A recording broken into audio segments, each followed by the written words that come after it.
Hello everyone, Daniel here, back with another video, and with the release of Mission Impossible Final Reckoning, I decided that I wanted to do a Mission Impossible marathon, watching each movie leading up to the release of Final Reckoning. And I love this series. I personally think it's one of the most underrated movie franchises of all time. And I did find that I think I have enough to say about some of the individual movies. So I thought today to start with the first Mission Impossible from 1996. With this first movie, I enjoy the more mystery thriller angle that it takes. It's not as much of an action movie as the rest of the series later becomes. It's more concerned with just being a thrill ride, and I kind of love that. It just has twists, turns, and unpredictable situations that keeps you on the edge of the seat until the credits roll. And on this rewatch, I noticed that this movie kind of plays more like a murder mystery. Ethan serves as the investigator type character, and then all leading up to a twist take on a classic murder mystery culprit reveal. This is a spy movie that shows what feels like actual spying, not as romanticized as other films of the genre, with more undercover and investigation work more than action. Heck, there's not even really any action until the third act. But yet it still keeps you engaged with having the fun spy gadgets and undercover work that you would expect. And when the action does kick in, it is exhilarating, especially this epic shot and the third act train scene. But what I love about this movie the most is the suspense, and that iconic vault scene is a masterclass in it. Especially with the setup before leading up to it, where they make it very clear that if you do as much as to sweat or whisper, you can get caught. And any one of these systems, if set off, will activate an automatic lockdown. Now, believe me when I tell you, gentlemen, all three systems are state-of-the-art. And so you know that going into this scene, so it makes you even more scared of our characters getting caught.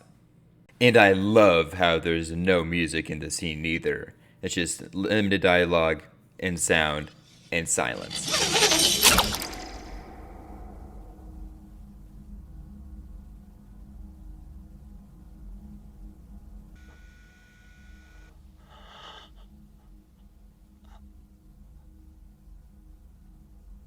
And that, in my opinion, is true suspense.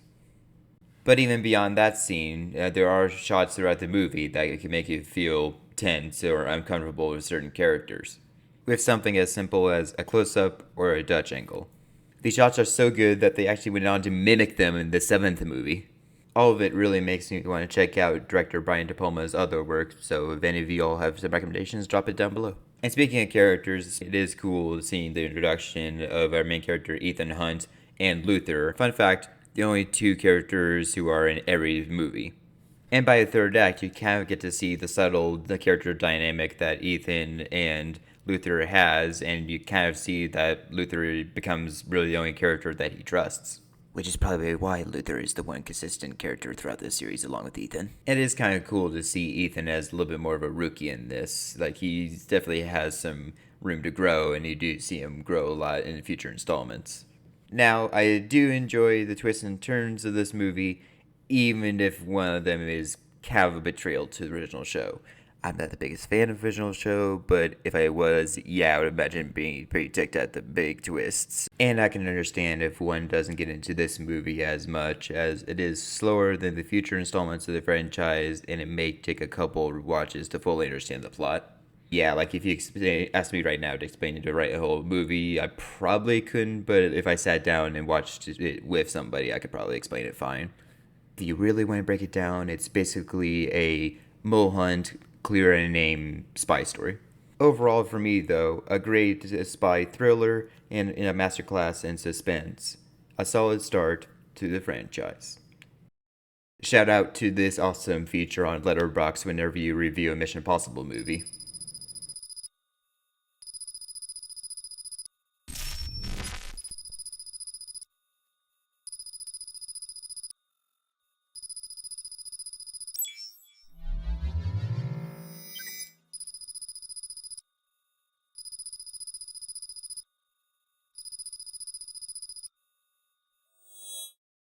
I accidentally discovered this when reviewing this movie on there, and it's so cool. I would love a letterbox to do more stuff like this with other movies and series. But what do you think of the original Mission Impossible movie? And are you a fan of the rest of the series? Let me know in the comments down below. And if you enjoyed this video, give it a like. And be sure to subscribe for more future videos. Anyways, thank you so much for watching. And this video will self-destruct in 3 seconds.